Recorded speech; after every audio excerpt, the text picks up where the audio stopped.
Il y a quelques jours, j'étais sur internet et je suis tombé sur ça. Nardine Oumouk, comment ça va? Nardine Bébek, je vais pas très bien. Je pensais pas que c'était aussi simple, Lara. En voyant cette vidéo, je me suis dit, si ce mec il avait appris un tout petit peu l'arabe, eh ben on n'en serait pas là. Et pour ceux qui n'ont pas compris, ce qu'il a dit en arabe, c'était des insultes en fait. Donc je me suis dit, l'arabe est une langue très riche, pourquoi ne pas l'apprendre à l'école? Et après, j'ai allumé la télé. À la France, et pour s'intégrer à la France, il faut parler français. Oui, mais c'est pas Alors la contradictoire, priorité, ça c'est le peut ne français pas- pour tout le monde. Bah, est-ce que nous, pourquoi à ce moment-là, ce serait pas eux qui créent des associations pour apprendre notre langue? Parce que je pense qu'il y a plus d'un monde au jour d'aujourd'hui qui ne parle pas le français. Comment est-ce qu'on contrôlera? Est-ce que ce sera une islamisation de l'éducation nationale? Quoi?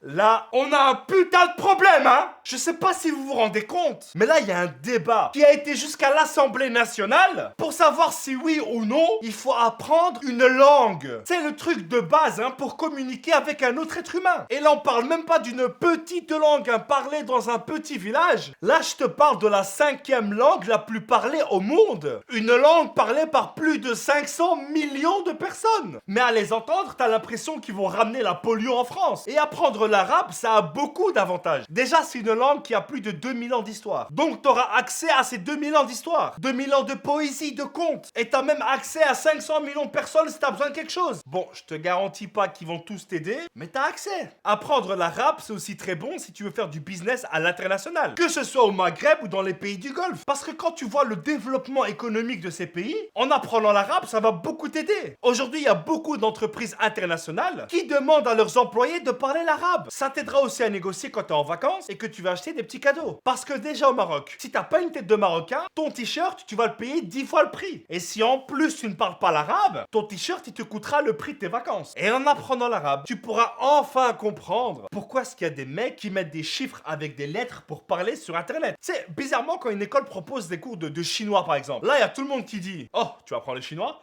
C'est une excellente chose pour le monde des affaires. Mais quand c'est l'arabe... Ah ça non! Ça va créer du sectarisme, du communautarisme, de l'islamisme. Et encore un mot en isme que j'ai oublié. Mais bordel, c'est toujours bon d'apprendre une langue, peu importe laquelle. À l'époque, quand il y a des mecs qui ont décidé d'apprendre l'allemand, ils se sont pas dit « Non, si on apprend l'allemand, on va devenir des nazis. » Mais vous êtes bêtes ou quoi? Et en apprenant l'arabe, t'apprends non seulement à écrire, mais en même temps à dessiner. Parce que la calligraphie arabe, elle est tellement belle que tout ce que tu écris, c'est beau. Regarde, je vais te montrer. Je vais écrire en arabe, gros imbécile.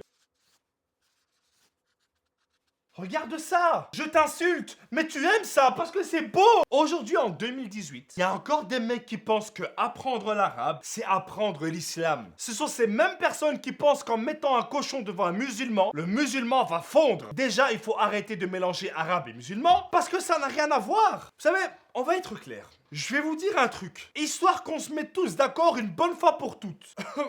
80% des musulmans de la planète sont asiatiques. Il y a que 20% qui sont arabes. Tu peux arrêter d'être con maintenant, s'il te plaît? Et ces mecs pensent qu'en apprenant l'arabe, ils vont se transformer en arabe ou en musulman. Et connaître une langue, ce n'est pas juste apprendre des mots, mais ça t'ouvre les portes vers un nouveau monde, une nouvelle culture. T'as accès à des nouvelles histoires, à des poèmes, à de la musique. Tu prends une chanteuse comme Keltoum, les paroles d'amour qu'elle dit en arabe, Adèle et Ed Sheeran à côté, ce sont des petits joueurs. Hein. Et je rappelle aussi que c'est grâce à des mecs qui ont appris la langue arabe, qui ont traduit des livres, qui nous ont donné beaucoup au niveau des mathématiques, de la médecine, de l'astrologie, etc. Bon, je suis là, je parle beaucoup. Mais vous, qu'est-ce que vous pensez de ça? Mettez-moi ça en commentaire. D'ici là, on se retrouve la semaine prochaine. N'oubliez pas de vous abonner à la chaîne. Et merci à tous, c'était Abdel. Peace.